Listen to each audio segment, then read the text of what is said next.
I saw him rise from the river like a ghost returning from the dead, and in that moment, everything I believed about my life shattered into 1,000 silent pieces. The mark on his chest was not a scar, not a wound, but a birthright that should have been buried with the Blackwood dynasty 20 years ago. I am Honoria Ashworth, Duchess of Thornfield, and I will tell you now the story of how I fell in love with a man who did not exist, how I nearly destroyed myself to save him, and how, in the end, we found our way to a truth that neither of us had dared to imagine. But I must begin where all such stories begin, in the quiet before the storm, in the days when I still believed that loneliness was simply the price one paid for a title. I married Cornelius Ashworth, the Duke of Thornfield, in the spring of my 19th year. It was not a love match. My father, Baron Whitmore of Ashbury, had debts that threatened to swallow our family whole, and Cornelius had need of a wife who would not ask questions, who would manage his household with grace, and who would understand that his heart belonged to London, to politics, to ambitions I could never share. I was young enough to hope that affection might grow, that the cold formality of our wedding night might warm into something resembling tenderness. I was wrong. I remember the day of my wedding with a clarity that surprises me still. The church was cold despite the spring sunshine, and I shivered in my white silk gown as I walked down the aisle toward a man I had met only 3 times before. Cornelius stood at the altar with the expression of a man conducting a business transaction, which, in truth, he was. I was the commodity being exchanged, my youth and breeding traded for the financial salvation of my family. My mother wept as she watched me take my vows.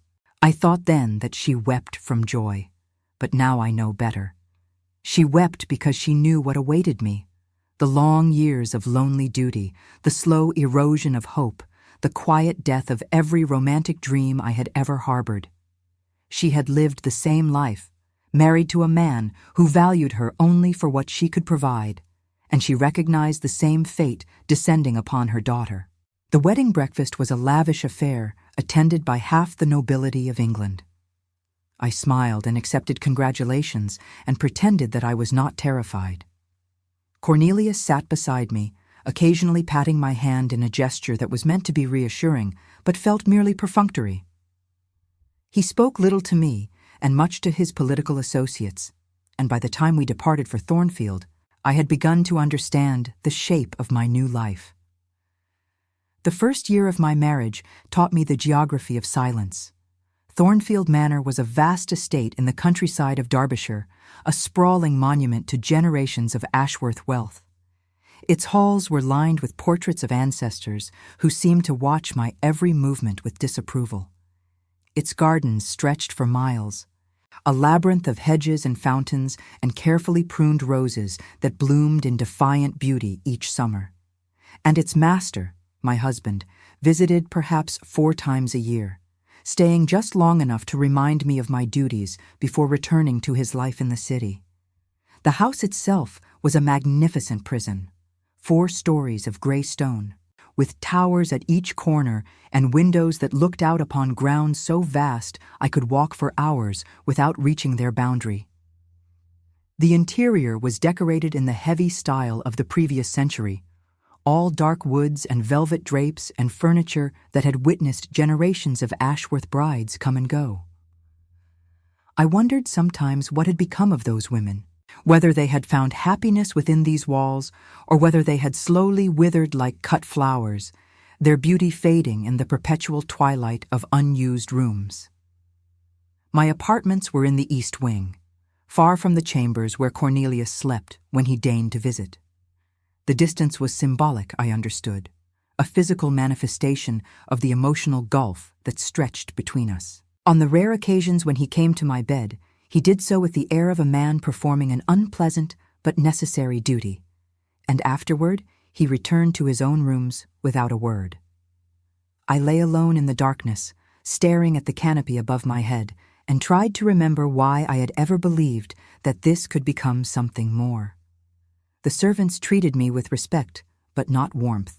They had served the Ashworth family for generations, and I was merely the latest in a long line of duchesses who had come to Thornfield with bright hopes and slowly learned to lower their expectations. Mrs. Bramwell, the housekeeper, was efficient and correct in all things, but she rarely smiled, and when she looked at me, I sensed a kind of weary pity that cut deeper than any cruelty could have done. Mr. Enderby, the butler, was ancient and imperious, speaking to me as if I were a particularly slow child who needed everything explained in simple terms. The maids and footmen went about their duties with mechanical precision, and none of them seemed to see me as anything other than an obstacle to be navigated. I learned to fill my days with the small rituals of a duchess.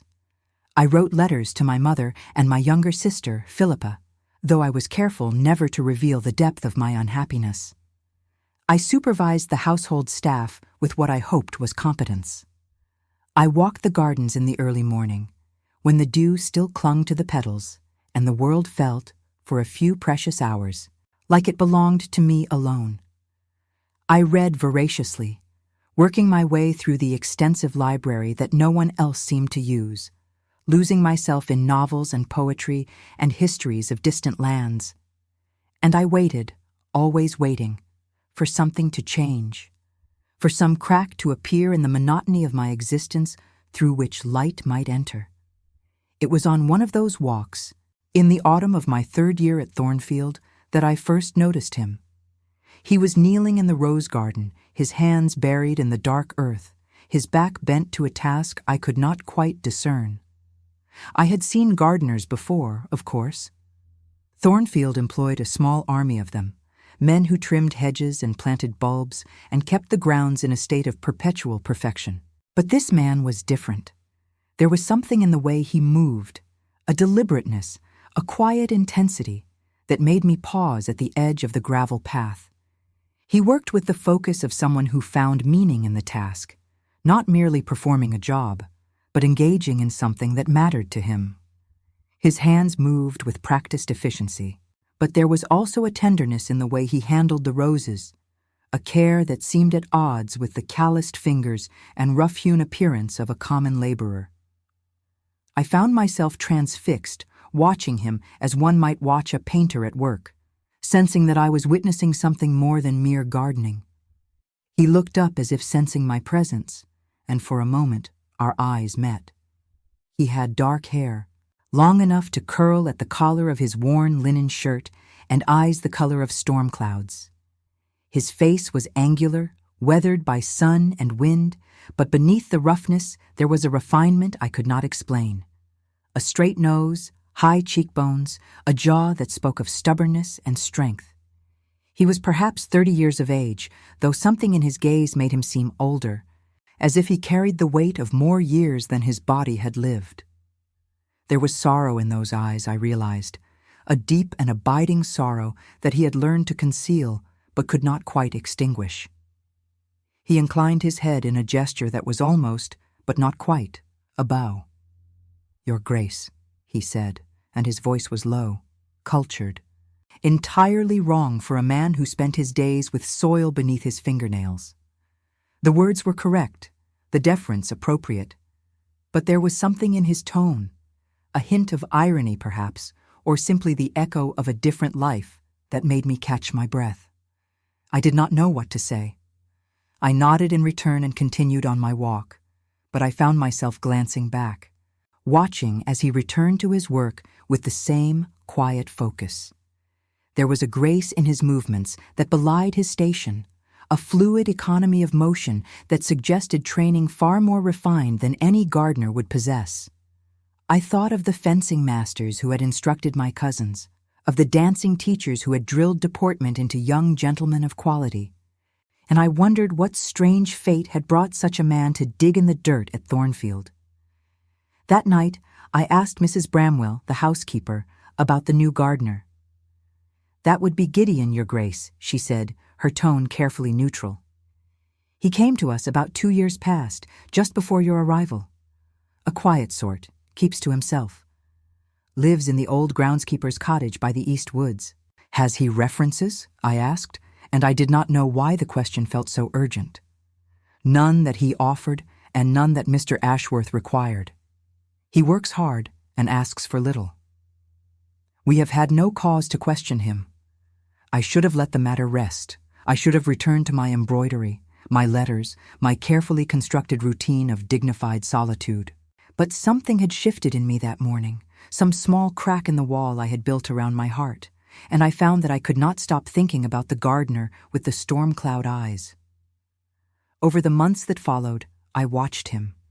Not openly, not in any way that could be remarked upon, but with the careful attention of a woman who had little else to occupy her mind.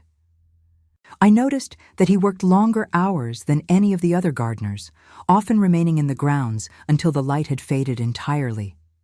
I noticed that he spoke rarely to the other servants, and when he did, it was with a formality that seemed at odds with his station. I noticed that he carried a book in the pocket of his coat, a small leather volume that he read during his brief rests, and once, when I passed close enough to see, I caught a glimpse of Latin text on its yellowed pages. These were not the habits of a common laborer. These were the habits of a man who had once been something else entirely. I told myself that my interest was merely curiosity, the idle speculation of a bored duchess with too much time on her hands. But I knew even then that I was lying to myself. There was a pull between us, something I could not name, and each time our paths crossed in the garden, I felt it grow stronger. He never spoke to me beyond the required courtesies. "Good morning, Your Grace. Fine weather today, Your Grace. The roses will bloom early this year, Your Grace." His voice was always respectful, his eyes always averted, his manner always correct. And yet, sometimes, I caught him watching me from a distance, his expression unreadable, and in those moments, I felt more seen than I had in years. The winter of my 4th year at Thornfield was particularly harsh. Snow blanketed the grounds from December through February, and the house grew cold despite the fires that burned constantly in every hearth.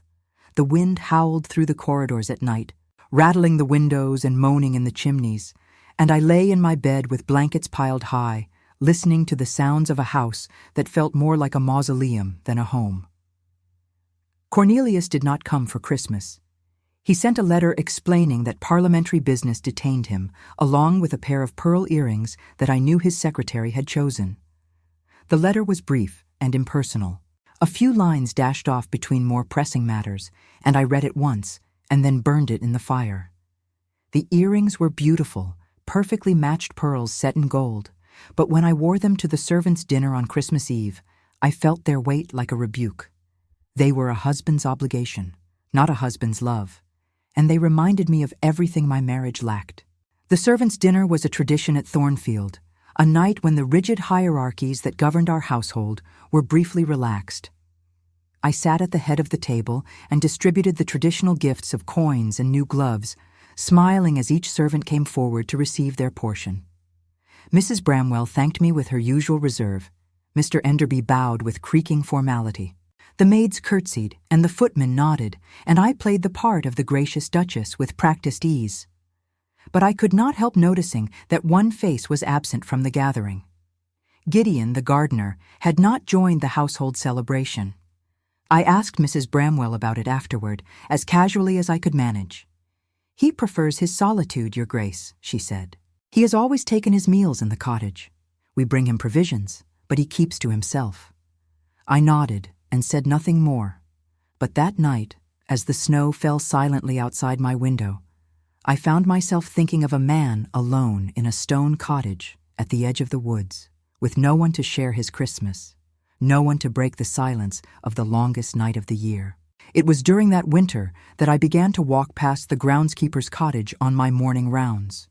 I told myself that I was simply varying my route, that the path through the east woods offered shelter from the wind, that there was nothing unusual about a duchess taking an interest in the farthest reaches of her own estate. But the truth was simpler and more shameful. I wanted to see him. The cottage was a small stone building, half hidden by ancient oaks, with smoke curling from its chimney and a neat stack of firewood beside the door. The roof was thatched and slightly sagging, the windows small and deep-set, the whole structure seeming to have grown from the earth itself rather than being built upon it. It was the kind of place where a hermit might live, or a wise woman from a fairy tale, and there was something both comforting and mysterious about its presence in the winter landscape. Sometimes I saw him through the window, bent over a table where books and papers were spread in careful piles. He would be reading or writing, his face lit by candlelight even in the middle of the day, lost in a world that I could only imagine. Sometimes I heard music, the low, mournful notes of a violin, played with a skill that no gardener should possess. The melodies were complex and beautiful, full of longing and loss, and I would stand among the trees and listen until my fingers grew numb with cold. I never stopped. I never knocked.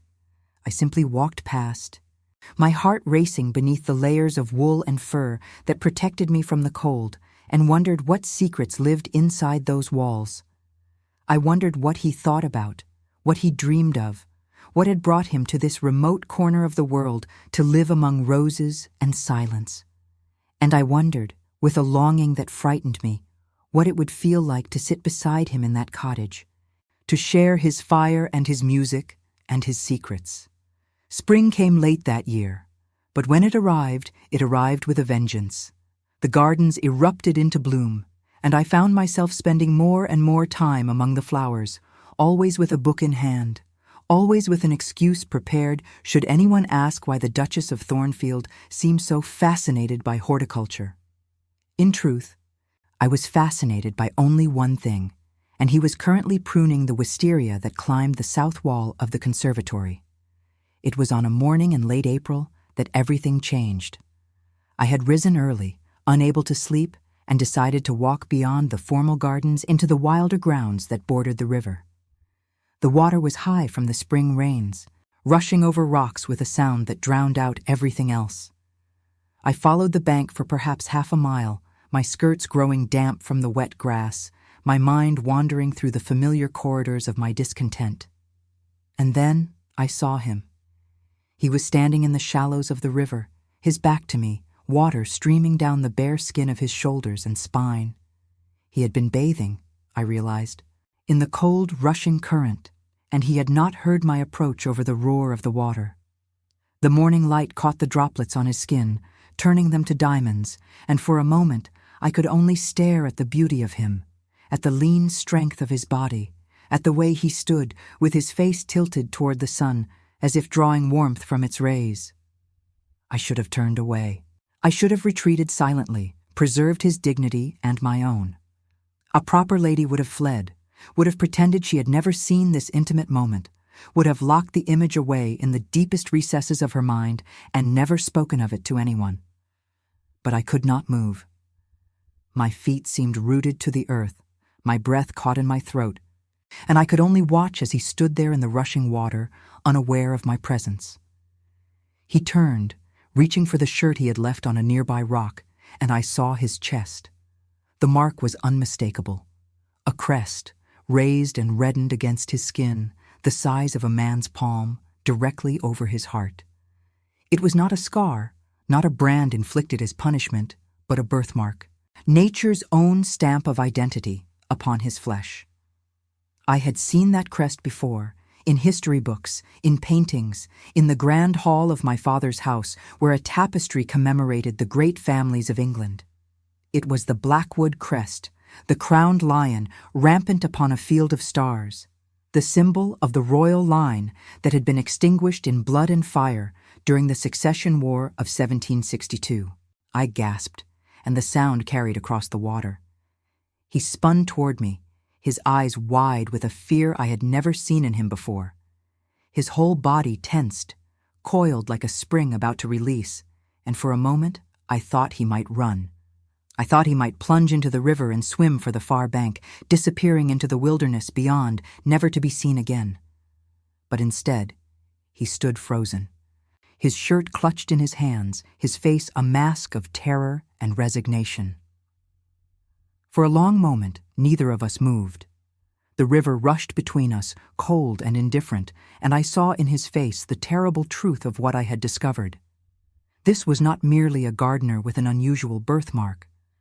This was a man who had been hunted for 2 decades, whose very existence was a threat to powerful men, whose discovery would mean certain death. "Your Grace," he said, and his voice was no longer that of a gardener. It was the voice of a man who had been running for 20 years and had finally, inevitably, been caught. There was nobility in that voice, breeding and education and all the things that could never be taught, only inherited. There was also a weariness so profound that it made my heart ache. I did not know what to say. My mind was reeling, sorting through fragments of memory and rumor, trying to make sense of what I was seeing. The Blackwood Massacre had happened when I was a young girl, barely old enough to understand. I remembered my father speaking of it in hushed tones, remembered the shock that rippled through society when news arrived that the entire royal family had been slaughtered in a single night. King Aldrich, Queen Marguerite, their 3 daughters, and their only son, Prince Ambrose, 18 years old and said to be the most promising heir the Blackwoods had ever produced. My mother had wept when she heard the news. She had known Queen Marguerite slightly, had been presented at court as a young woman, and had always spoken of the Queen with admiration. "The king is dead," she had said, her face pale with shock. "The whole family, even the children. What kind of monsters would do such a thing?" The monsters, I had later learned, were men who called themselves patriots, who claimed that the Blackwood dynasty had grown corrupt and tyrannical, who believed that England would be better served by a new order. The Earl of Hexworth had led the conspiracy, gathering around him a coalition of nobles and generals who shared his ambitions. They had struck on a winter night when the palace was poorly defended and the royal family gathered for a private celebration. By morning, the Blackwood era had ended in blood. The official account held that there were no survivors. The new regime, led by the Earl of Hexworth and his allies, had consolidated power swiftly, and within a year, the Blackwoods were nothing more than a cautionary tale, a reminder of what happened to those who clung too tightly to the old ways. There had been rumors, of course, whispers of a prince who had escaped, of a young man seen fleeing into the night. But the years had passed with no sign of him, and eventually the rumors had faded into legend. But the man standing before me, water still dripping from his dark hair, bore the proof of a different story on his chest. The Blackwood crest, the mark that every heir to the throne had carried since the dynasty began, was etched into his skin like a signature from fate. "You are," I began, and found I could not finish the sentence. He crossed the shallows in 3 long strides, reaching me before I could step back, before I could think to scream. But he did not touch me. He simply stood there, close enough that I could see the rapid pulse in his throat, close enough that I could smell the clean scent of river water on his skin. "Please," he said, and his voice broke on the word. "Please, Your Grace. If you ever felt any kindness toward me, any compassion at all, you will forget what you have seen." I looked into his eyes, those storm cloud eyes that had haunted my thoughts for over a year, and I saw not a gardener, not a fugitive, but a man who had lost everything and was terrified of losing the little he had left.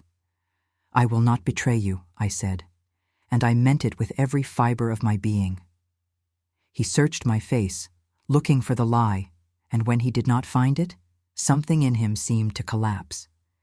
He turned away from me, his shoulders bowing under a weight I could not imagine, and for a moment, neither of us spoke. "My name," he said at last, "is Ambrose. Ambrose Blackwood. I am the last of my line, and I have been hiding in plain sight for 20 years. I listened as he told me everything, how he had escaped the massacre through a secret passage known only to the royal family, a tunnel that led from his chambers to a cave beyond the palace walls. He had been woken by screams in the night, by the clash of steel and the smell of smoke, and he had known immediately that something terrible was happening.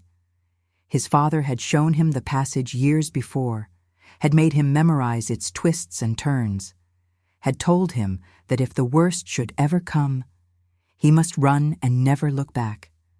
And so he had run. He had fled into the night with nothing but the clothes on his back and the mark on his chest that would condemn him if ever discovered. He had not stopped to find his parents, his sisters, the people he loved most in the world. He had simply run, driven by an instinct for survival that felt, even now, like the deepest betrayal. I was a coward, he said, and his voice broke on the word. I left them to die. I saved myself while they were being murdered in their beds. You were 18 years old, I said. What could you have done? I could have died with them. I could have faced their killers like a man. Instead, I hid in a cave until dawn, listening to the distant sounds of slaughter, and then I walked away from everything I had ever known. He told me of the years that followed, the endless wandering, the constant fear.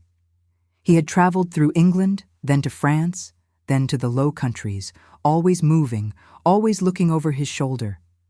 He had worked as a stable hand, a tutor, a clerk in a merchant's counting house.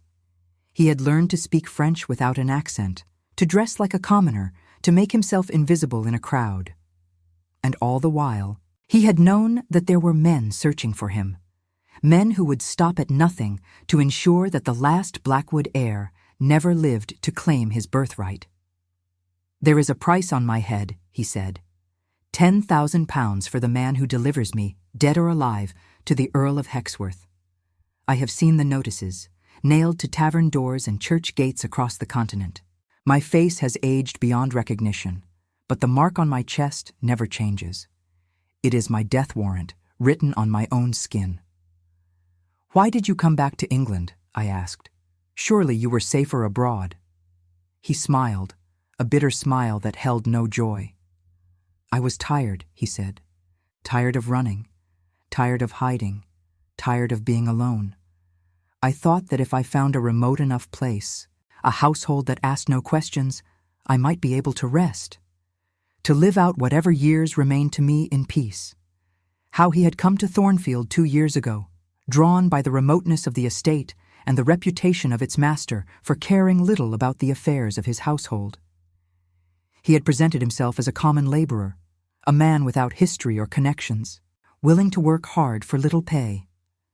Mr. Enderby had barely glanced at him before sending him to join the gardening staff, and Mrs. Bramwell had assigned him the old cottage without a second thought. I have been careful, he said. I have spoken to no one, trusted no one. I thought I could live out my days here, forgotten by the world, at peace with my ghosts. I thought the search had ended, that the hunters had given up. And now I have ruined everything, I whispered. He looked at me then, and for the first time I saw something other than fear in his eyes. Now, he said, I do not know what to think. You could have screamed. You could have run. You could have summoned the magistrate and claimed the reward that surely still exists for my capture. £10,000 is a fortune, more than most people will see in a lifetime. You could have bought your freedom from your loveless marriage, your escape from this gilded prison. Instead, you stand here and promise me silence. I do not want your death, I said. I do not want anyone's death, and I do not want money stained with innocent blood. Then you are unlike most of the people in this world, he replied, and there was a bitterness in his voice that cut me to the bone. I have learned not to trust anyone, not to rely on anyone, not to let anyone close enough to betray me. And yet here you are, a duchess, a woman who has everything to lose and nothing to gain, offering me the one thing I have never had since the night my family died. Hope. We stood there for a long moment, the river rushing past, the morning sun beginning to warm the air. I knew that I should leave, that I should return to the house and pretend that this conversation had never happened, but I could not make myself move. What will you do now? I asked. He shook his head.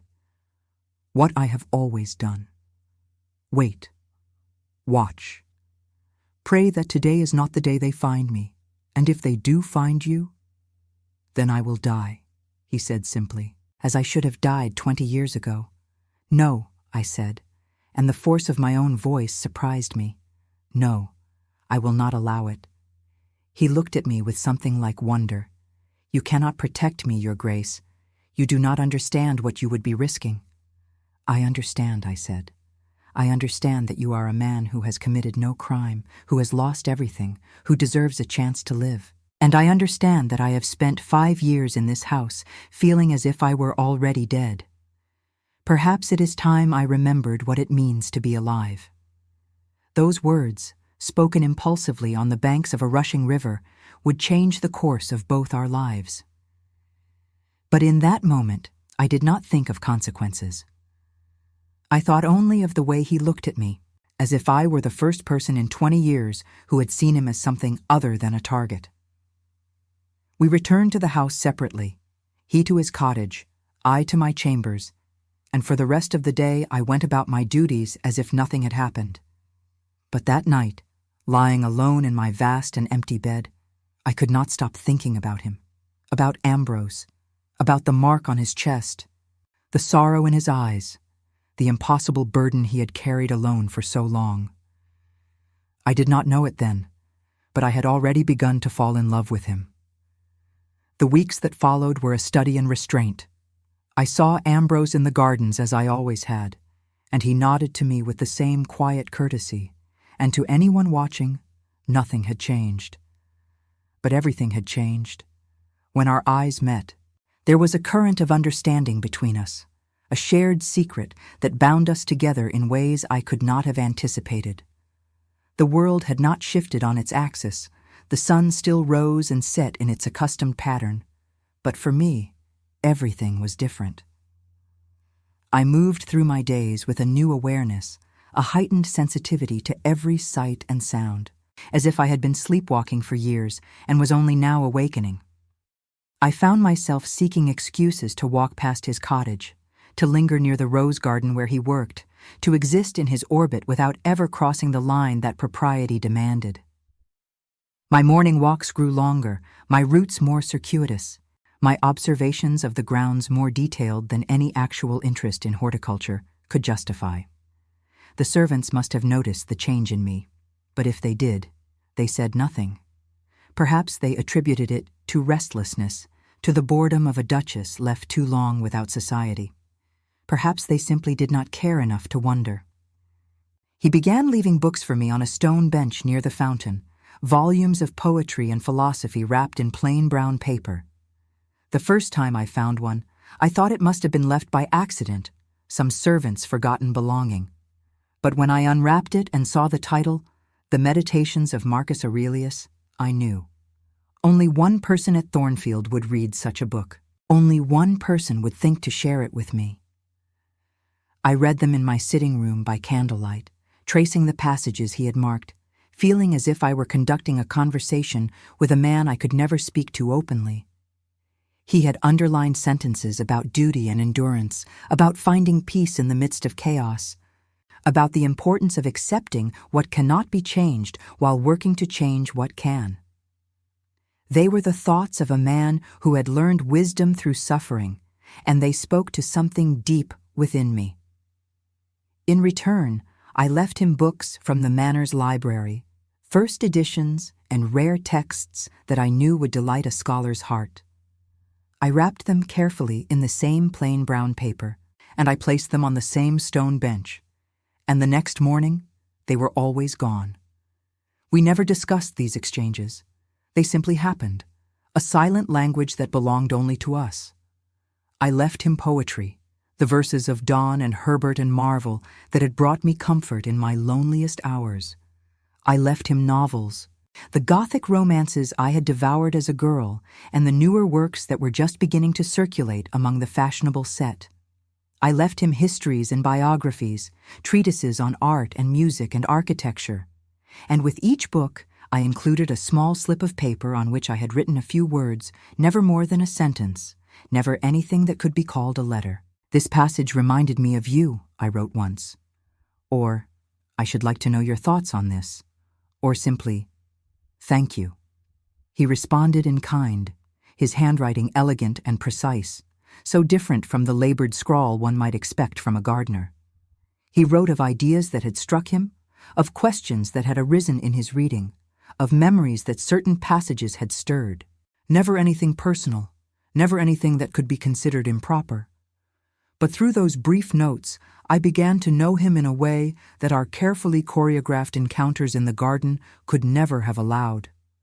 I learned that he had a philosopher's mind and a poet's heart.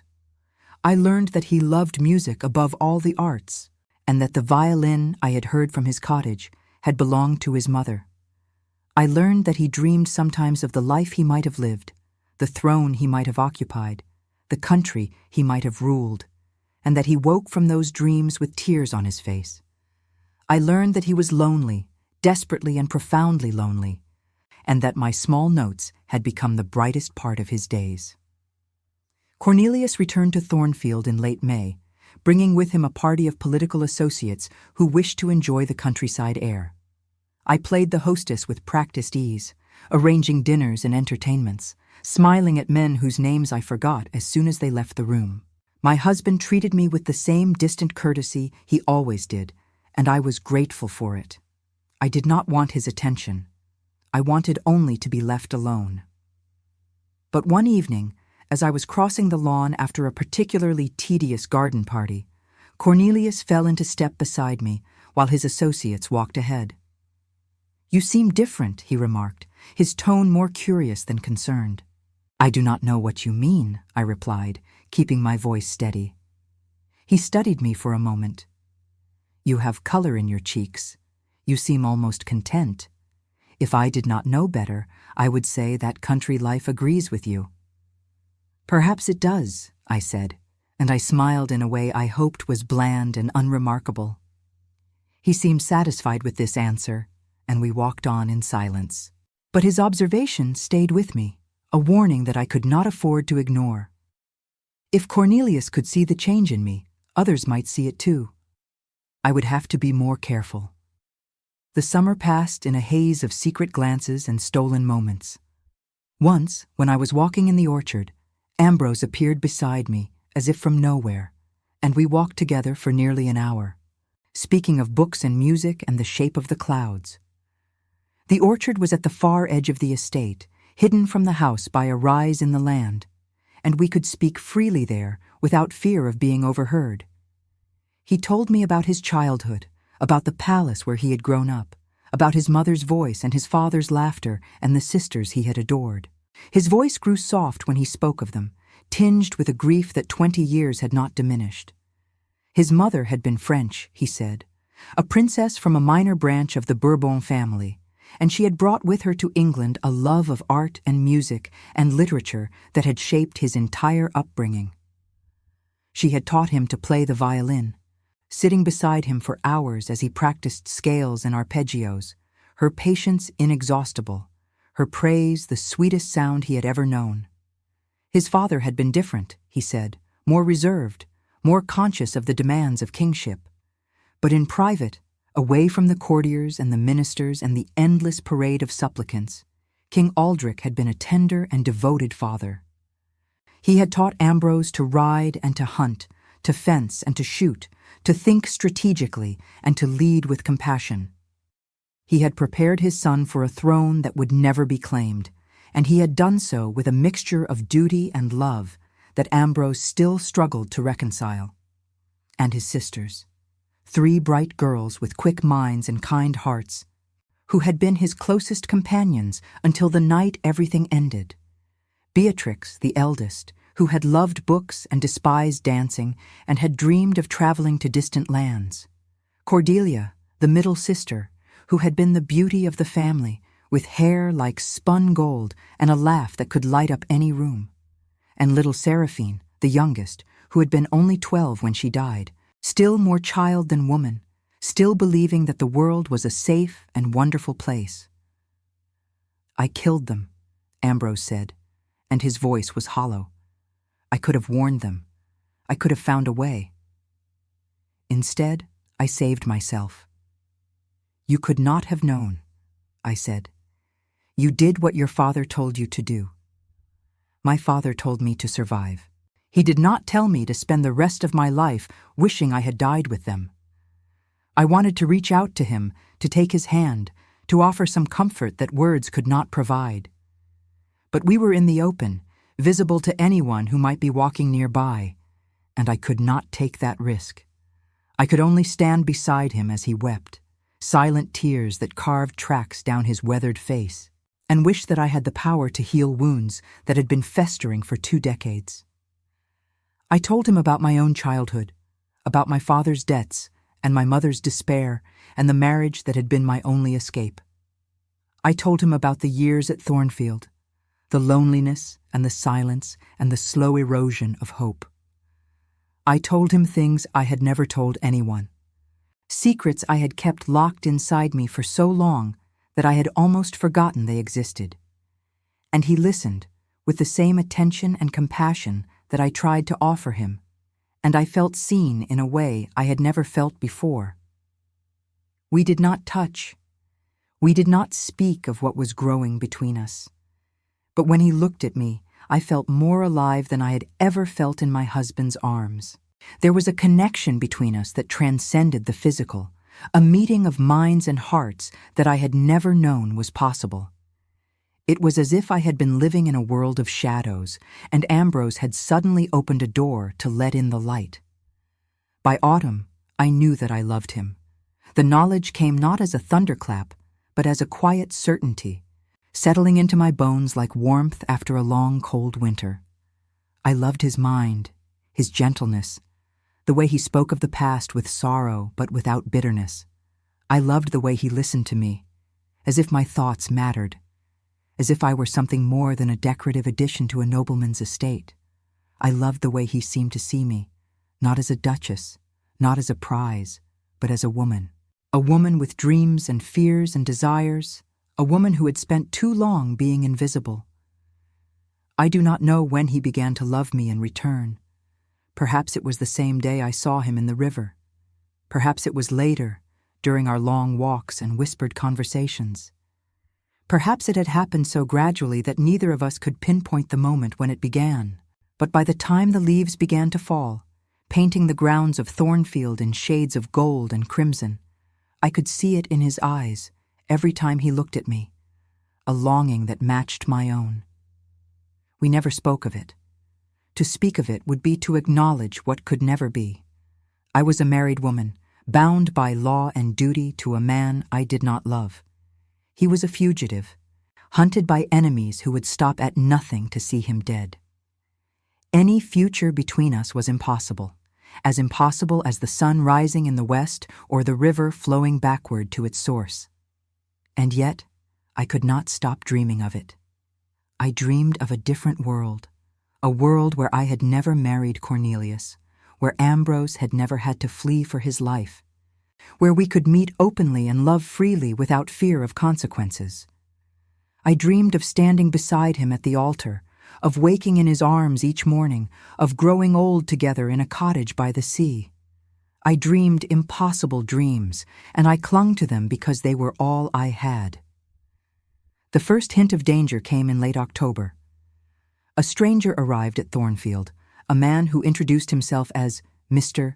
Percival Craddock, an antiquarian researching the history of great English estates. He was perhaps 50 years of age, with a sharp face and sharper eyes, and he asked to see the gardens. I did not like him. There was something in the way he looked around, something calculating, that set my nerves on edge. But I could not refuse a scholar's request without raising suspicions, so I assigned one of the footmen to show him the grounds. That evening, I found Ambrose in the shadow of the conservatory, his face pale. "The man who came today," he said. "I know him." "How?" I asked, my heart already beginning to race. "He was one of them," Ambrose replied. "One of the men who attacked the palace that night. He was younger then, just a soldier following orders. But I would know his face anywhere. Do you think he recognized you?" "I do not know. I stayed out of sight as much as I could. But if he is here, it is not by accident. Someone has sent him to look for me." I wanted to take his hand, to offer some comfort, but we were in full view of the house. Instead, I held his gaze and spoke with a certainty I did not feel. "We will find a way," I said. "I will not let them take you." He shook his head. "You do not understand what you are offering. If they discover that you have been hiding me, that you know who I am, your life will be forfeit too." "Then let it be forfeit," I said, and the words came from somewhere deep inside me, from a place I had not known existed until that moment. He looked at me with something like anguish. "Honoria," he said, and it was the first time he had ever used my name. "I love you," I said. "I know it is impossible. I know it is wrong. But I love you, and I will not stand by while they destroy you." For a long moment, he said nothing. Then, slowly, he reached out and took my hand. His fingers were rough with calluses, warm despite the autumn chill, and the touch sent a shiver through me that had nothing to do with the cold. "I have loved you," he said quietly, "since the day I first saw you walking in the rose garden. I have loved you every moment of every day since, and I have hated myself for it, because I knew that loving you could only bring you pain." "No," I said. "Loving you has brought me back to life." We stood there in the gathering darkness, our hands entwined, and for one perfect moment, the world fell away. There was no Thornfield, no Cornelius, no men hunting through history for a mark on a dead prince's chest. There was only Ambrose and me, and the truth we had finally spoken aloud. But the world, as it always does, returned. Mr. Craddock stayed at the village inn for 3 more days, asking questions of the local merchants and farmers. I had the servants report to me everything he said and did, and what I learned filled me with dread. He was looking for someone, a man of a certain age and description, a man who might have arrived in the area within the last few years, a man who might bear a distinctive scar or mark.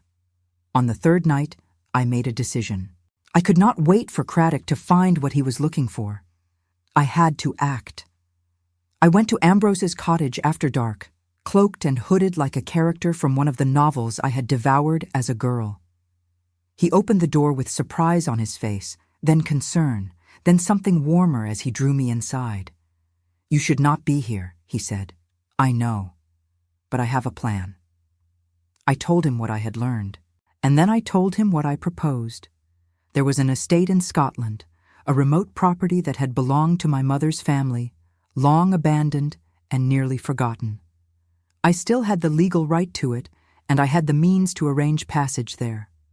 If Ambrose could disappear, if we could make it seem as if the gardener called Gideon had simply moved on to another position, then perhaps the trail would go cold. He listened in silence, and when I finished, he shook his head. "I cannot ask you to do this," he said. "You are not asking," I replied. "I am offering. If your husband discovers your involvement, he will ruin you."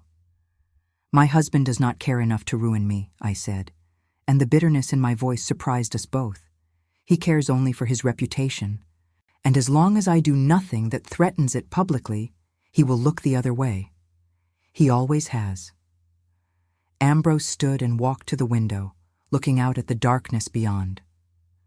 "There were so many nights," he said, "when I wished I had died with my family. It seemed easier than living like this, always afraid, always alone."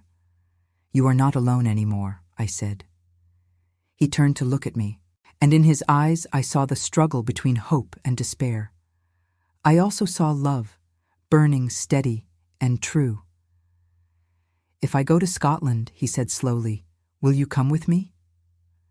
The question hung in the air between us. I knew what he was asking. I knew what my answer would mean. If I went with him, I would be abandoning my marriage, my position, everything I had been raised to value. I would be a scandal, a disgrace, a woman who had thrown away respectability for the love of a hunted man. "Yes," I said, "when I can, when I have arranged things so that my absence will not raise immediate suspicion. I will come to you." He crossed the room and took me in his arms, and for the first time, he kissed me. It was a kiss that tasted of longing and sorrow and desperate hope, and when we parted, I knew that I would never belong to anyone else. The days that followed were a blur of secret preparations. I wrote to my cousin, Lady Arabella Croft, who managed the Scottish property, and asked her to open the old house and engage a small staff. I told her that I wished to have a place to retreat to, a sanctuary from the pressures of life at Thornfield. She agreed without asking too many questions, perhaps suspecting more than she said. Meanwhile, Ambrose made his own arrangements. He gave notice to Mrs. Bramwell, claiming that he had received word of an ailing mother in the north and must leave immediately.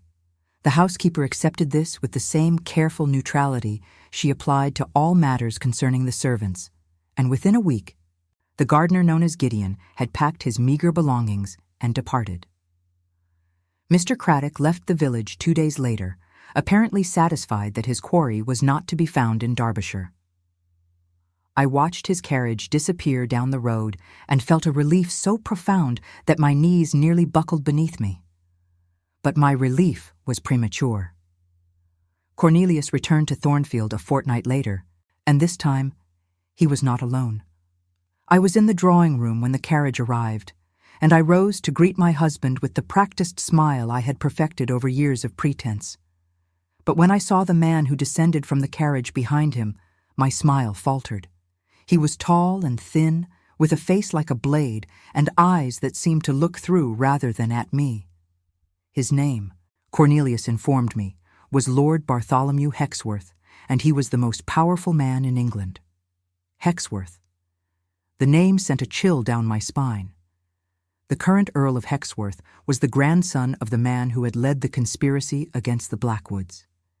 His family had risen to prominence on the bones of the murdered royal family, and they had spent the last 20 years consolidating their power, eliminating any threat to their position, building an empire of influence that stretched from Parliament to the courts to the farthest corners of the realm. If anyone in England was still hunting for Ambrose, it would be the Hexworths. Their legitimacy depended on the complete extinction of the Blackwood line. As long as one heir survived, their claim to power could be challenged. I had heard stories about Lord Bartholomew Hexworth. He was said to be brilliant and ruthless, a man who never forgot a slight and never forgave an enemy. He had served in the foreign wars and had returned with a reputation for cunning that made even his allies uneasy. Some whispered that he had the ear of the king, such as he was, the figurehead monarch who had been installed after the old dynasty fell. Others said that Hexworth was the true power behind the throne, pulling strings from the shadows, eliminating anyone who stood in his way. And now he stood in my drawing room, his thin lips curved in a smile that did not reach his eyes. "Your Grace," Lord Hexworth said, taking my hand and pressing his thin lips to my fingers. "What a pleasure to finally meet the Duchess of Thornfield. I have heard so much about you." "The pleasure is mine," I said, and I hoped my voice did not betray the terror I felt. I prayed that my hand was not trembling, that my face was not pale, that nothing in my manner suggested the storm that was raging inside me. Lord Hexworth and his small retinue stayed at Thornfield for 3 days. He was unfailingly polite, charming even, but beneath the courtesy I sensed a predator's patience. He had the manner of a cat watching a mouse hole, content to wait because he knew that eventually, inevitably, his prey would emerge. He asked about the estate, about the staff, about the recent departure of a gardener who had left rather suddenly. I answered with the same bland pleasantness I had learned to employ with Cornelius's other guests, giving nothing away, revealing nothing that could be used against me. But I was under no illusions. Hexworth had not traveled all the way to Derbyshire for the pleasure of the countryside. He was hunting, and I was fairly certain he was hunting for Ambrose. On the second evening, as the gentlemen lingered over their port, and I sat alone in the drawing-room pretending to read, Lord Hexworth appeared in the doorway. "Might I join you, Your Grace?" he asked. I could not refuse. He seated himself across from me, his long fingers steepled beneath his chin, and for a long moment he simply watched me. His eyes were pale gray, almost colorless, and they had the flat, assessing quality of a snake's gaze. I felt as if he could see through my skin to the secrets I carried within.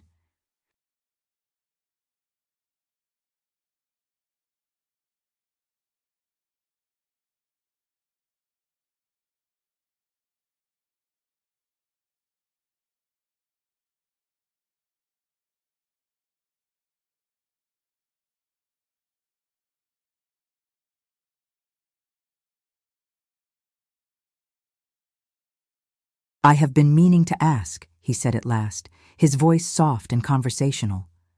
"Your gardener, the one who left. Did you happen to know him well?" "I employed him," I replied carefully. I was not in the habit of forming close acquaintances with servants. A duchess does not concern herself with the comings and goings of laborers. Of course not. A pause, during which he continued to watch me with those unnerving eyes. "Only I have heard that he was something of an unusual man. Well-read, cultured, quite unlike the typical laborer. Several of the villagers remarked upon it. They said he spoke like a gentleman and carried himself like one too. I would not know. I rarely spoke to him beyond the most basic pleasantries." Lord Hexworth smiled, a smile that did not reach his eyes. "How curious. Several of your servants mentioned that you took a particular interest in the grounds. They said you walked there every morning, often near where this man worked.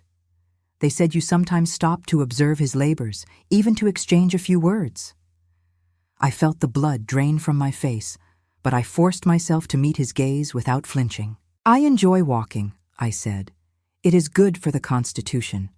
And I take an interest in all aspects of my household, including the gardens. There is nothing unusual in that." "Indeed, there is not." He leaned forward slightly, and I could smell the port on his breath, sweet and cloying. "But harboring a fugitive is unusual. Aiding a pretender to the crown is unusual. These are crimes of the highest order, Your Grace, punishable by death." "I do not know what you are talking about," I said, and I met his gaze without flinching. He studied me for a long moment, and then he laughed, a cold, mirthless sound that echoed off the walls of the drawing room. "Of course you do not. Forgive me. I have been chasing ghosts for so long that I see them everywhere. The Blackwood heir has been dead for 20 years, and I am a fool to imagine otherwise." He rose and bowed and left me alone in the drawing room, and I sat there with my heart pounding until I heard his footsteps fade away. My hands were shaking so badly that I had to clasp them together in my lap to still them, and for a long time I could not move, could not think, could not do anything but breathe and thank God that Ambrose was already far away. That night I wrote a letter to Ambrose, warning him of Hexworth's visit. I could not send it through the normal post. The risk was too great. Instead, I entrusted it to Molly, the scullery maid, whose sister lived in a village on the road to Scotland. She was a simple girl, loyal and discreet, and she asked no questions when I pressed a coin into her hand and asked her to see the letter delivered. Lord Hexworth departed the following morning, but before he left, he took my hand once more and held it a moment longer than was proper. "I shall be watching, Your Grace," he said quietly. "I always find what I am looking for." I said nothing. I simply smiled and waved as his carriage disappeared down the drive, and then I went to my room and wept. The winter that followed was the longest of my life. I received only one letter from Ambrose, delivered by a method so circuitous that it took nearly 2 months to reach me. He was safe, he wrote. The Scottish property was remote and well concealed. He had grown a beard and adopted yet another name, and no one in the village suspected that the quiet gentleman who had taken up residence in the old manor was anything other than what he appeared to be. He wrote of his loneliness, of the long nights when he stared into the fire and thought of me. He wrote of his hope that we would be together soon, that the danger would pass and we would find a way to build a life beyond the reach of those who hunted him. He wrote of his love, a love that had sustained him through 20 years of exile and would sustain him through whatever was to come. I read that letter so many times that I knew every word by heart.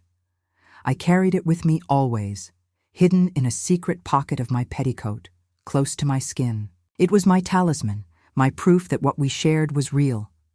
Spring came, and with it, news that shook the foundations of my world. Cornelius had suffered an attack of apoplexy while attending a session of Parliament. He had collapsed in the lobby of the House of Lords and been carried home to the townhouse, where he lay for 3 weeks, hovering between life and death. I went to London immediately.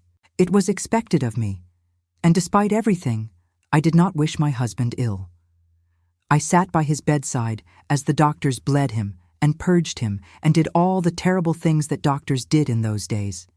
And I held his hand when he woke, confused and frightened, to ask where he was. He recovered, slowly, but he was not the same man. The apoplexy had left him weakened, both in body and in mind. He could no longer manage his political affairs, could barely manage the affairs of his own household. The doctors recommended rest, quiet, country air, and so, in the early summer, we returned to Thornfield. I should have been relieved. Cornelius was too ill to question my movements, too preoccupied with his own recovery to notice if I seemed distracted or distant. I had more freedom than I had ever had before, and I should have used it to plan my escape, to make arrangements for my departure to Scotland. But instead, I found myself trapped. The household was in chaos. Servants who had run things smoothly in my absence were now looking to me for guidance. Cornelius required constant attention. Nurses and doctors and visitors who came to pay their respects.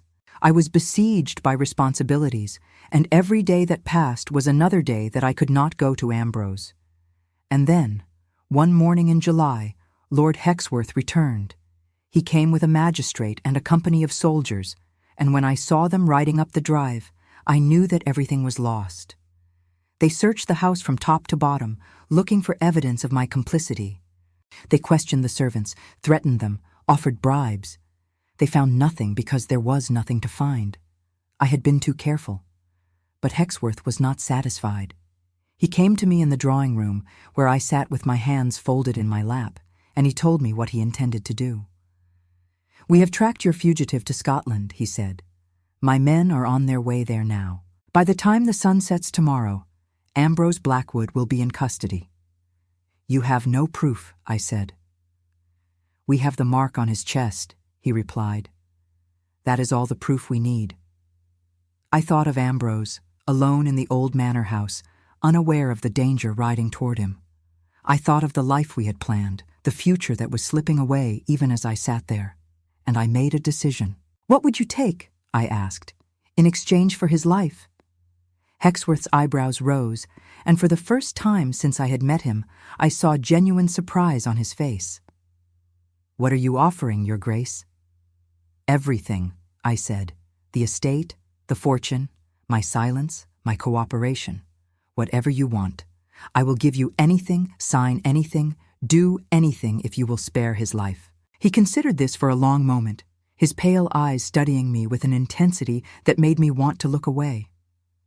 I forced myself to hold his gaze, to show no weakness, to let him see the depth of my determination. "You would give up everything," he said slowly. "Your title, your wealth, your position in society. You would become a nobody, a woman without name or fortune, all for the sake of a fugitive you barely know." "I know him," I said. "I know him better than I have ever known anyone. And I love him. Is that not enough?" Hexworth was silent for a long time. When he spoke again, his voice had lost some of its coldness. "I have hunted Ambrose Blackwood for 20 years, he said. "My grandfather began the hunt, and my father continued it. And now the task has fallen to me. The Hexworth legacy depends on the complete extinction of the Blackwood line. As long as one heir survives, our claim to power can be challenged. Do you understand what you are asking me to give up?" "I understand," I said. "But I also understand that Ambrose has no interest in challenging your claim. He has spent 20 years hiding, running, trying only to survive. He does not want the throne. He does not want revenge. He wants only to live out his days in peace. And you believe that?" "I know it," I said. "I know him. He is tired of running, tired of fear, tired of being alone. All he wants is a quiet life, far from courts and politics and the games that men like you play. If you let him go, he will disappear. You will never hear from him again. Is that not worth more to you than the satisfaction of seeing him dead?" Hexworth rose from his chair and walked to the window, staring out at the grounds where Ambrose had once worked. The silence stretched between us, heavy with the weight of decisions that would shape the rest of our lives. "And if I were to take you up on this offer," he said at last, "what guarantee would I have that you would keep your word? What assurance that you would not betray me the moment I turned my back?" "I will sign whatever documents you require," I said. "I will surrender whatever legal rights you demand. I will become a ghost, if that is what it takes. I will leave England and never return, take a new name, live out my days in obscurity, and I will ensure that Ambrose does the same. We will vanish so completely that it will be as if we never existed." Hexworth turned to look at me, and something in his expression had shifted. The cold calculation was still there, but beneath it, I thought I saw something else. Respect, perhaps, or simply curiosity. "You truly love him, do you not?" he asked. "More than my own life," I said. He nodded slowly. "Very well, Your Grace. I believe we can come to an arrangement. The documents were drawn up that same day. I signed away my dowry, my widow's portion, everything I had ever been promised. I agreed to leave England and never return, to take a new name and live out my days in obscurity. In exchange, Hexworth would call off his men and allow Ambrose to escape. It was a devil's bargain, and I knew it. But I would have sold my soul 1,000 times over to save the man I loved." The soldiers departed that evening, their orders changed. Hexworth left the following morning, taking the signed documents with him. And I, Honoria Ashworth, Duchess of Thornfield, began the process of disappearing. It took nearly a year to arrange everything. Cornelius died in the autumn, his heart finally giving out after months of decline. I wore mourning, attended his funeral, settled his affairs. His heir, a distant cousin, took possession of Thornfield, and I was free. I traveled first to France, where I had made arrangements through a network of sympathetic friends. From France, I went to Italy, then to Switzerland, then finally, by a route so convoluted that even I sometimes forgot where I had been, back to Scotland. He was waiting for me at the old manor house, thinner than I remembered, grayer at the temples, but with the same storm cloud eyes that had captured my heart all those years ago. When he saw me coming up the drive, he ran to meet me, and when he took me in his arms, I knew that I was finally home. We married in a small church in the village, with no guests and no witnesses save the minister and his wife. We took new names, ordinary names, names that would attract no attention. And we began a life that neither of us had ever dared to dream we would have. There were still dangers. There would always be dangers. Hexworth's agreement was contingent on our silence, on our invisibility, and we lived always with the knowledge that discovery could mean death. But we had each other, and that was enough. In the years that followed, we built something beautiful from the ruins of our former lives. Ambrose taught himself to be a farmer, working the land with the same quiet intensity he had once brought to the gardens of Thornfield. I learned to cook and clean and keep house, skills I had never needed as a duchess, but which gave me more satisfaction than any embroidery had ever done. We read books by the fire on winter evenings. We walked together in the hills on summer mornings. We talked for hours about everything and nothing, making up for all the years of silence. And sometimes, late at night, Ambrose would tell me about his family, about his father, the king, who had taught him to ride and to fight and to think for himself. About his mother, the queen, who had sung lullabies in French and smelled of lavender and always known how to make him laugh. About his sisters, 3 bright girls with quick minds and kind hearts, who had been his closest companions until the night everything ended. He wept when he spoke of them, and I held him, and I wept too. Their deaths would never stop hurting. Their loss would never be filled. But together, we found a way to carry the weight of the past without being crushed by it. We grew old together, Ambrose and I. The years softened us, gentled us, turned our hair white and our steps slow. The world outside changed and changed again, empires rising and falling, wars fought and won and lost. But in our little corner of Scotland, time moved differently. We were forgotten, just as we had wanted to be, and in that forgetting, we found peace. Ambrose died on a spring morning, with the sun streaming through the windows and the sound of birdsong in the air. He was in my arms when he took his last breath, and his final word was my name. I buried him in the churchyard where we had been married, beneath a stone that bore only the name he had chosen and the dates of the life we had shared. No one would ever know that the quiet farmer who rested there was the last of the Blackwood kings, the prince who should have ruled an empire. But I knew, and that was enough. I am old now, older than I ever expected to be, and my time grows short. But before I go, I wanted to tell our story, to set it down so that someone, someday, would know the truth. Not the truth of kings and conspiracies, of politics and power. The truth of two people who found each other against all odds, who loved each other despite all obstacles, who built a life together that was more precious than any crown. I saw him rise from the river like a ghost returning from the dead, and in that moment, everything changed. But if I could go back, knowing what I know now, knowing all the pain and fear and sacrifice that lay ahead, I would not change a single thing. Because loving him was the greatest adventure of my life, and being loved by him was the greatest gift I ever received. The candle is burning low, and my hand grows tired. But my heart is full, and when I close my eyes, I can see him waiting for me, just beyond the veil, ready to take my hand and walk with me into whatever comes next.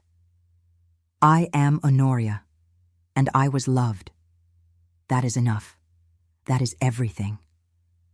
The sun is setting now, painting the sky in shades of gold and rose, and I find myself thinking of all the sunsets we watched together, all the quiet evenings when we sat on the porch of our little house and said nothing at all because there was no need for words. He would take my hand, and I would rest my head on his shoulder, and the world would fall away until there was nothing left but the two of us and the dying light. I miss him still, with an ache that time has softened but never healed. Some nights, I wake and reach for him, and the emptiness beside me is a wound that will never close. But then I remember his face, his voice, the way he looked at me as if I were the only thing in the world that mattered, and the pain becomes bearable. Because he loved me. Because we had those years together. Because against all odds, we found our way to each other. The story I have told you is true, every word of it. I have changed nothing, embellished nothing, hidden nothing. It is the story of my life, and now that it is written, I feel a peace I have not known since the day he died. There are so many things I could say, so many lessons I could draw from the journey we took together. I could tell you that love is worth any sacrifice, any risk, any pain. I could tell you that the heart knows truths the mind cannot comprehend. I could tell you that redemption is always possible, that even the darkest night gives way to dawn, that hope is the one thing no one can take from you unless you let them. All of these things are true, but they are also too small, too neat, too easily summarized. The truth of a life cannot be contained in aphorisms. It can only be lived day by day, breath by breath, until the story reaches its end. My end is coming. I can feel it in my bones, in the way my breath catches, in the way the world seems to shimmer at the edges like a dream about to dissolve. But I am not afraid. I have known fear, known it intimately, and I have learned that it is not the enemy we believe it to be. Fear is simply a sign that something matters, that there is something worth protecting, something worth fighting for. And I have had so much to protect, so much to fight for. He gave me that. Ambrose. The man who should have been king and instead became a gardener, a farmer, a husband. He gave me a reason to live, a reason to love, a reason to hope, and in return, I gave him the only thing I had to give, myself, wholly and completely, without reservation or regret. We did not have children. It was a sorrow we carried together, a door that remained forever closed. But we had each other, and we had the life we built, and perhaps that was its own kind of family. A family of two, bound not by blood, but by choice, by commitment, by the kind of love that survives even death. I think of my parents sometimes, of the world I left behind when I fled England, with nothing but the clothes on my back and a heart full of forbidden love. My mother died the year after I left, and I did not learn of it until months later, through a letter that had been forwarded through a dozen different hands. My sister Philippa married a clergyman and lived a quiet life in the village where we had grown up. She never knew what became of me. I hope she was happy.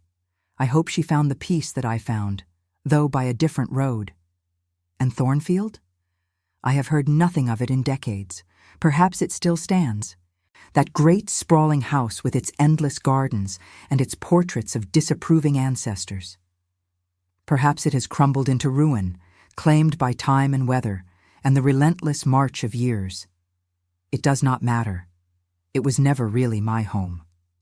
My home was wherever Ambrose was, and now my home is in my memories of him. The pen grows heavy in my hand, and the pages before me are nearly full. I have said what I came to say. I have told the story that demanded to be told, and now there is only the waiting.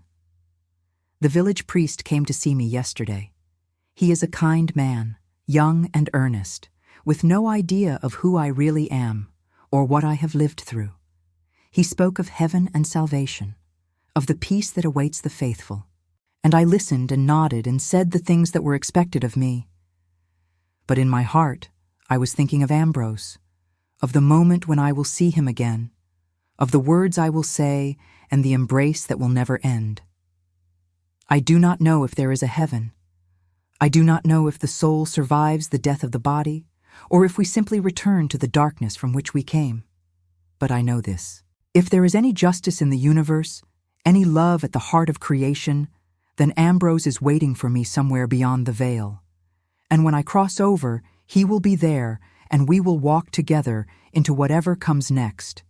This is my testament. This is my confession.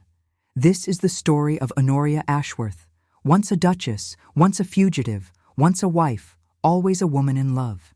I hope that whoever reads these words will understand. I hope they will not judge me too harshly for the choices I made, the rules I broke, the life I left behind. I did what I did for love, and I would do it all again. The candle has burned down to a stub, and the night is growing dark.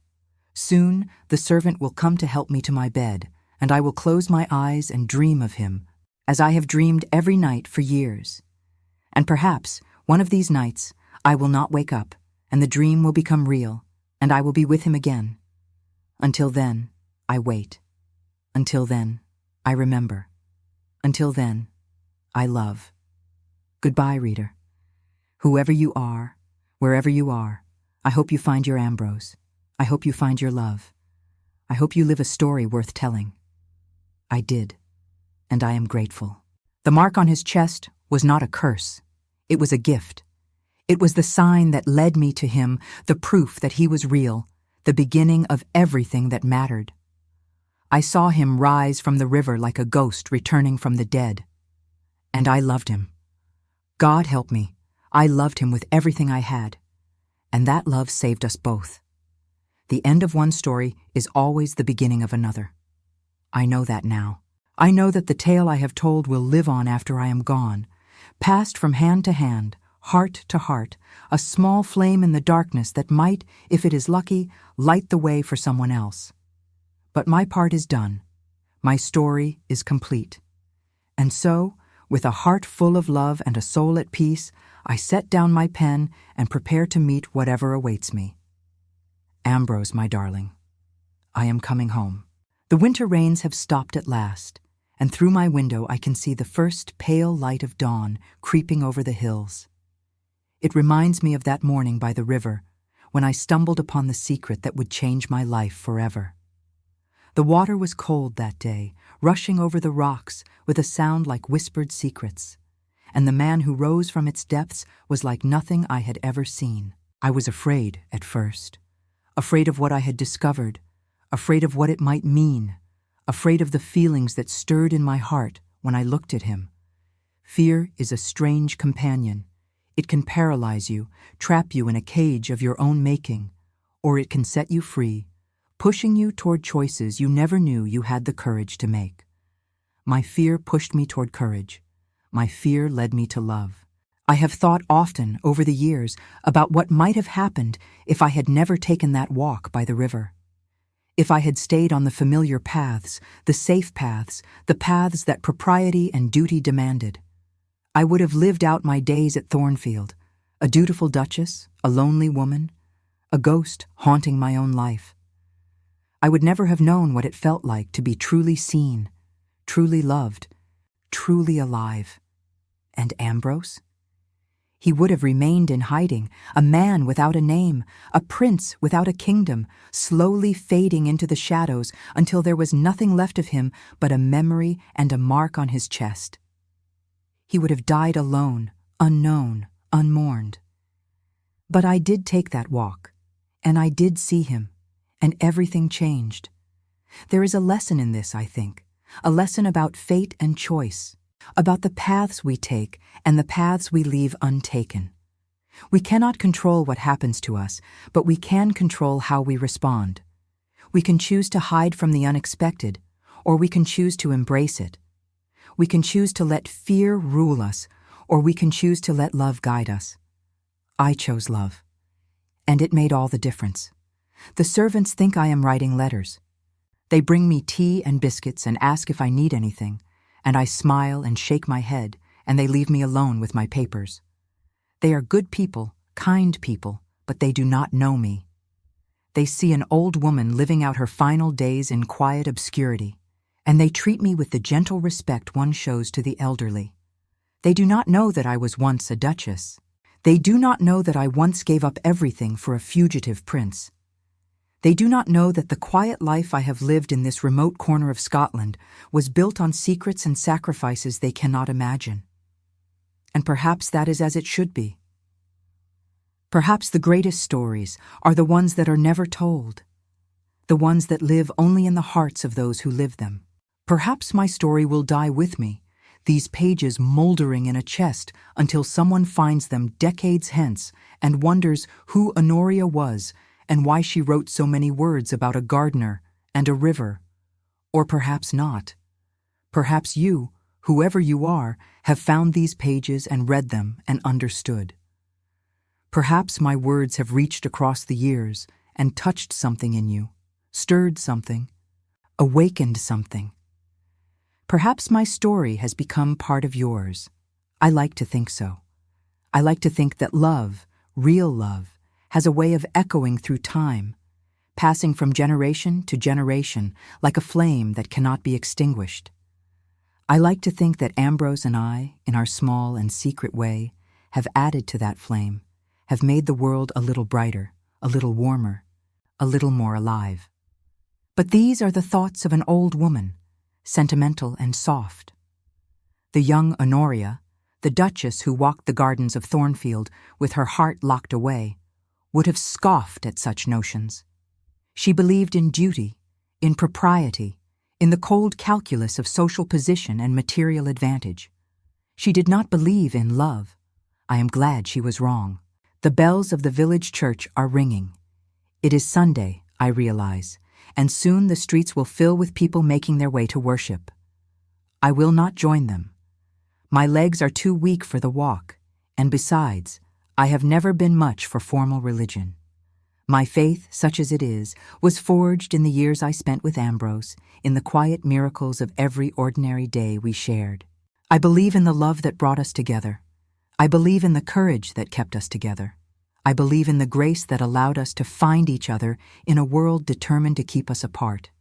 If there is a God, I think He understands. I think He forgives my unorthodoxy, my failures, my sins. I think He looks at my heart and sees not a duchess who abandoned her duty, not a woman who broke her marriage vows, but a soul who loved with everything she had. And if there is no God, Then the love I shared with Ambrose was its own kind of heaven, and I am content. The fire is burning low. I should call the servant to add more coal, but I find that I do not want to break the silence. The quiet is soothing, a balm for the restlessness that has plagued me these last few weeks. I know what it means, this restlessness. I know that my body is preparing for its final journey, loosening its hold on the world, making ready for whatever comes next. I am not afraid. I have lived a full life, a rich life, a life that exceeded every expectation I had for myself. I have loved and been loved. I have lost and found and lost again. I have known joy and sorrow, hope and despair, fear and courage. I have been a duchess and a fugitive, a wife and a widow, a young woman full of dreams and an old woman full of memories. What more could anyone ask?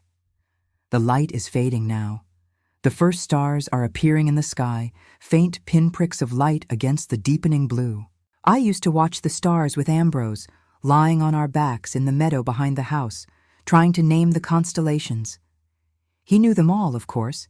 His tutors had taught him astronomy, along with Latin and Greek and philosophy and all the other subjects befitting a prince. I knew only a few, the ones my governess had pointed out on clear nights when I was young. But I loved to listen to him talk, loved to hear the enthusiasm in his voice, the joy he took in sharing what he knew. Those nights under the stars were some of the happiest of my life. No servants to wait on us, no society to please, no expectations to fulfill, just the two of us and the infinite sky and the love that needed no words to express itself. I close my eyes and I am there again. The grass cool beneath my back, his hand warm in mine, his voice a gentle murmur in the darkness. That one is Cassiopeia, he is saying. Do you see? The 5 stars that form a W? I see, I whisper, though in truth I am not looking at the stars.